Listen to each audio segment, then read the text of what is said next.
Түп районунун Байзак айылында курулушу башталган медициналык мекеме 2 кабаттан туруп, жалпы аянты 702 чарчы метрди түзөт.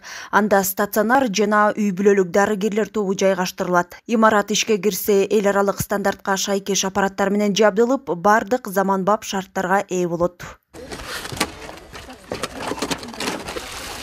Капсула салуу иш-чарасына саламаттык сактоо министри Алымкадыр Бейшеналиев, жергиликтүү бийлик жана тургундар келишкен. Анда азыркы тапта элеттеги медицина кызматкерлерине шарттарды түзүп берүүгө өзгөчө көңүл бурулуп жаткандыгы белгиленди.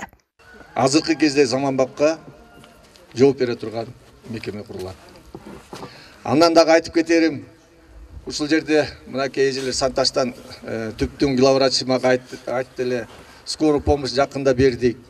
Мынакей 2 күн болуп калды.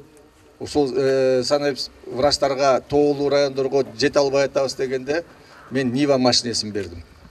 Ушундай эле саламаттык сактоо кызматкерлерине салынып жаткан экинчи имарат райондун Кудургу айылында. Үй бүлөлүк дарыгерлер тобу үчүн курула баштаган бул жай 280 чарчы метр аянтты ээлейт. Долбоордо көрсөтүлгөндөй имарат 16 бөлмөдөн туруп, бейтаптар үчүн 20 койка коюлат.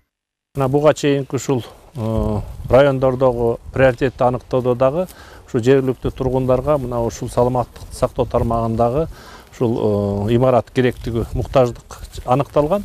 Ошого жараша баягы тийиштүү кайрымдуулук фондко кайрылганыбызда мынакей ушул жетекчилер бизге туура жооп берип, анан ушул куруп берүү боюнча макулдугун беришкен. Белгилей кетсек, Кудургу айылындагы ак халатчандар бүгүнкү күнгө чейин 1965 жылдары курулган эски имаратта иш жүргүзүшөт. Калкты кабыл алууда шарттардын жетишсиздигинен жергиликтүү бийлик аталган долбоорду иштеп чыккан.